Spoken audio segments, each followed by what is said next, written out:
Good afternoon, ladies and gentlemen, and welcome to another episode of the Daily Fringe Show. I'm your host, Nicholas Lorimer, today joined by Chris Hattingh. Let's get into the news of today. And the first is we're going to be discussing an answer in Parliament to a question asked by the DA MP, Kevin Milam, about municipal debt relating to Eskom.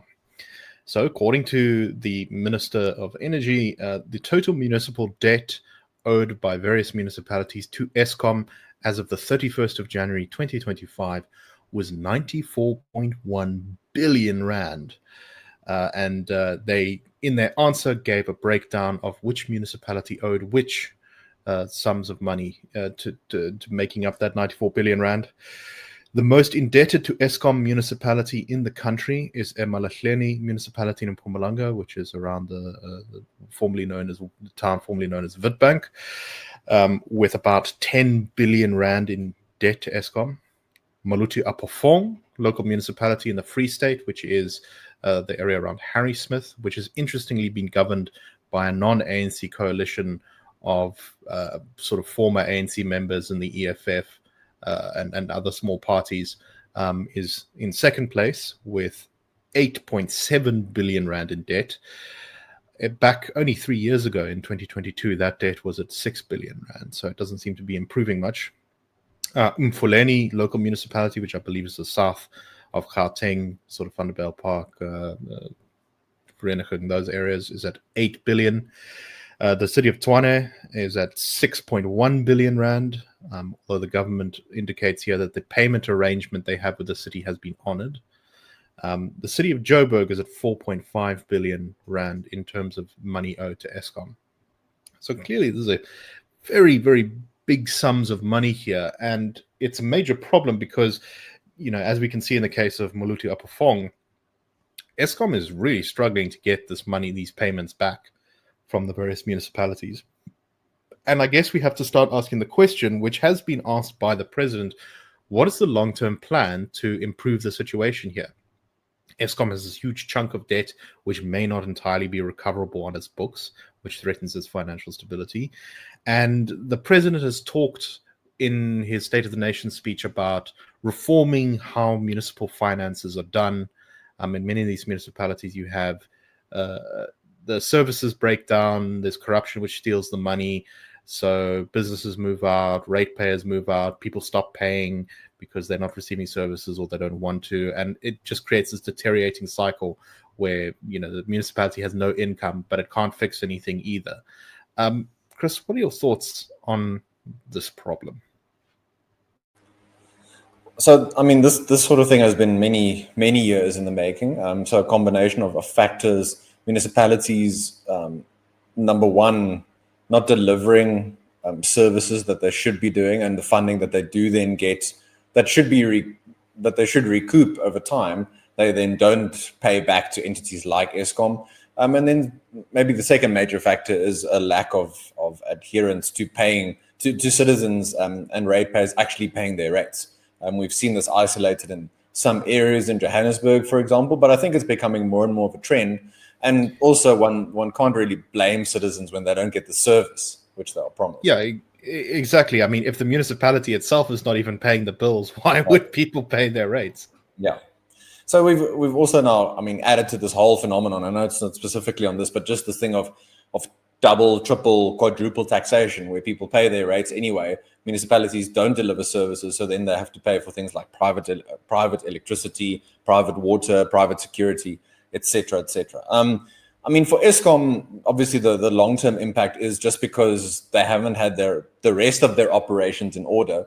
If they also now sit with a debt burden, and a big part of that is from municipalities, they then don't have the capital they need to invest in things like infrastructure, which they should have been doing all this time. So then you've got breakdowns of basic things. You see that from Eskom side, you see it from City Power in Johannesburg, especially, where if a substation blows up, they just don't have the available equipment. They need to procure it from somewhere else and make an emergency hack, and then the equipment breaks down again because it's not fixed properly with the right parts, or indeed replaced wholesale. So it has various impacts across society, across the economy, when an entity like Eskom, which still is this concentration risk for the economy, where it still has an effective monopoly on electricity generation and distribution. When it fails, broadly economic growth fails in the country. So this is a gargantuan task to try and deal with. It might be one of those examples where you need to eat the elephant one small bite at a time. You need to change behavior. You need to change buy-in from communities, from citizens. I think somewhere like Umgeni in KwaZulu-Natal, the mayor and the municipality have shown there where they try and go into communities and explain to them what they will use their rates for. So if they then buy a new lawnmower, for example, they show this is where the money's going. It's not going to our salaries. Yes, we are obviously getting paid, but we're not all jet setting all over the world and all that kind of thing. They can see a material impact in their lives. So it's restoring trust, basically. Yeah. I think this is going to be a long-term thing to try and work on. And unfortunately, as with many things in South Africa, it's going to devolve into very difficult, boring government work where local councillors, people in municipalities who run them, they're going to need to do the legwork in terms of going into communities and working with them and figuring out where can these wins be made. From national government side and from Treasury, I think the burden is on them to look at those municipalities that engage in wasteful and fruitless expenditure and hold them to account. And then if they don't reform within, 6 months or 9 months, if they don't follow auditing rules, etc., be fiscally responsible, they get less from national government. Yes, so I think, when the president talks about changing the funding model, he almost certainly means giving these municipalities more money in some sort of way. And that's exactly the wrong approach here, because, when you begin to look into the individual details of each of these municipalities, yes, they have problems with income. But what money they do have is almost always spent very badly, to the point where, even the basics often aren't covered, and then the municipality goes into a crisis mode. And I think this just highlights the problem that South Africa has a spending problem, not an income problem. And curbing the spending problem is the first step to fixing the trust issues. People are not going to pay if they know that the money is just going to be poured like water into the Sahara Desert, into the sand, where it just evaporates. It's incumbent on government first to prove that it can be trusted before we can start expecting citizens, I think, to start ponying up the money they owe. Okay, let's move on to our next story. The big focus in the budget debate has been the VAT increase that has been proposed. The budget still has not been passed by government, and the ANC seems to be having an ever increasingly difficult time in finding someone to agree to vote with it on passing the budget. But one of the things that's been less talked about is that there has been what's been described as a stealth increase in income tax by the Minister of Finance. This is the so-called bracket creep. So normally in a budget, the income brackets for each band of income tax are raised in accordance with inflation, so that people sort of relative to their spending power of the previous year kind of stay in the same place in terms of how much they're taxed. But I believe for the last 2 years, Finance Minister Hudaco has not raised the income brackets in line with inflation, meaning that you can get an inflation-based wage increase and fall into a new tax bracket, meaning you are now going to be taxed more. Chris, this is also very counterproductive, and I think it's really not the kind of thing. This is exactly the sort of stuff that's going to encourage people to not cooperate with taxes, to hide their income wherever they can. And I don't know. What are your thoughts on this? When you've got someone like the Commissioner of SARS, Edward Kieswetter, talking about building the capacity of that institution and broadly sort of building trust again in South Africa's institutions following, for example, state capture, getting people to be responsible in terms of paying their tax, but also from the government side, government earning citizens' trust in terms of how the taxes are allocated, how this is all done in terms of getting taxes from citizens and how it is spent. This sort of thing, bracket creep, I think it chips away at some of that positive work that in some places and by some institutions has been done, like SARS. So it's a very insidious form of tax. It's a way to sort of avoid the headlines and to say we're not increasing the top brackets openly. We're not trying to extract more taxes from an ever smaller tax base, which is the reality in South Africa. But they try and do it in a stealthy way. So I think it's definitely not for a relatively low trust in government society, where citizens over time, their trust has been worn away through various examples by what the government has done to them. It doesn't really help to restore that. And it also then raises the question again, year after year, when you've got this coupled with things like where the government says, no, we're going to get a handle on debt, we're going to fix the debt to GDP ratio, we're going to bring down spending. Then you turn around and you say, but you're actually still trying to extract as much as possible. Why are you doing that?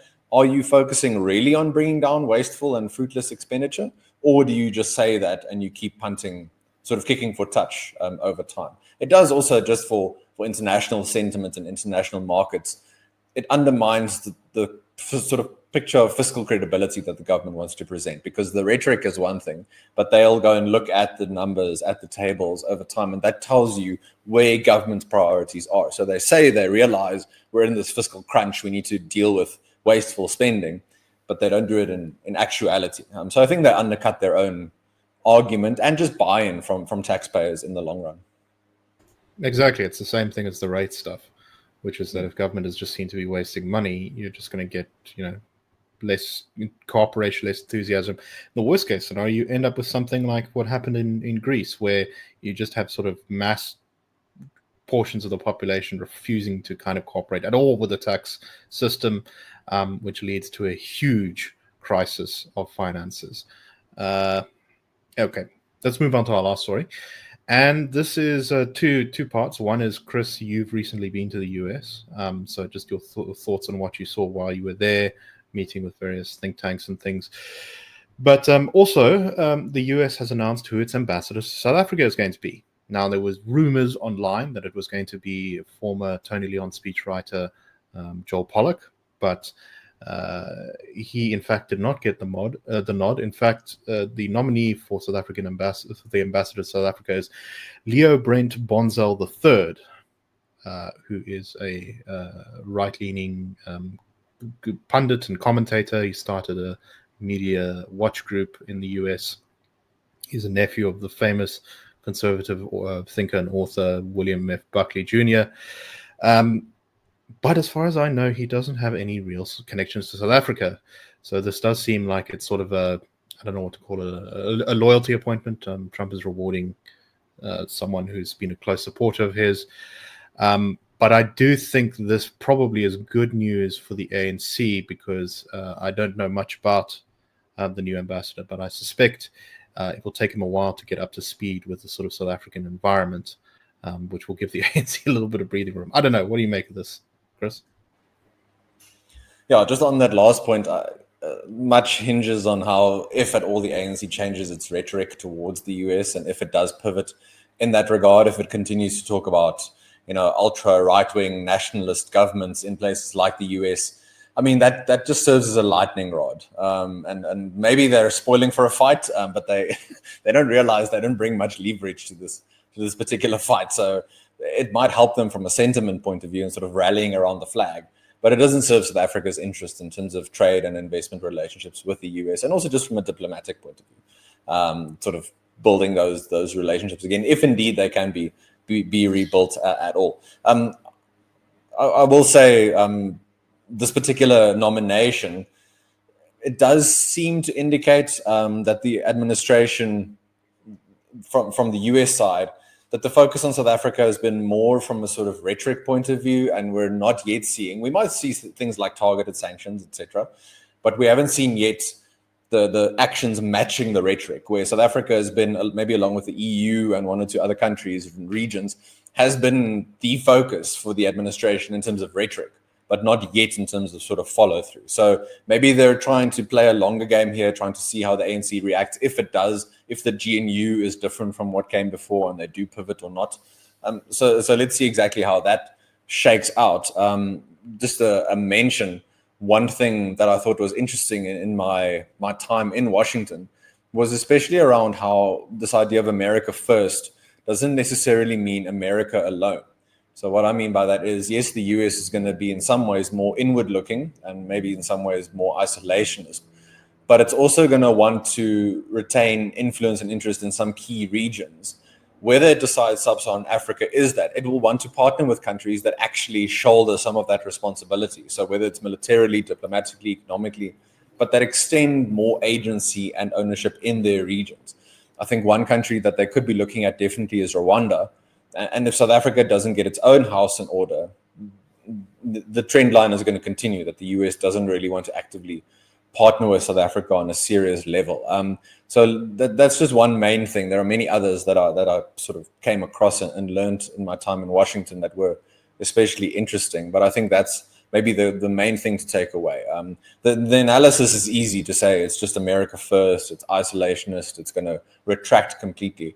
I think they're going to want to work just smarter with some key partners in some regions. Whether South Africa can be that and whether South Africa can deal with this new ambassador, I think is a different question. I think especially for South African media, who talk about things like combating misinformation and disinformation, and that's where the rhetoric is. For someone of this particular nominee's background, he's not really going to, indulge in those sorts of debates and discussions. So they might be in for a rough ride, regardless of who the nominee was ultimately going to be. This is the new administration, and South Africa needs to deal with it accordingly.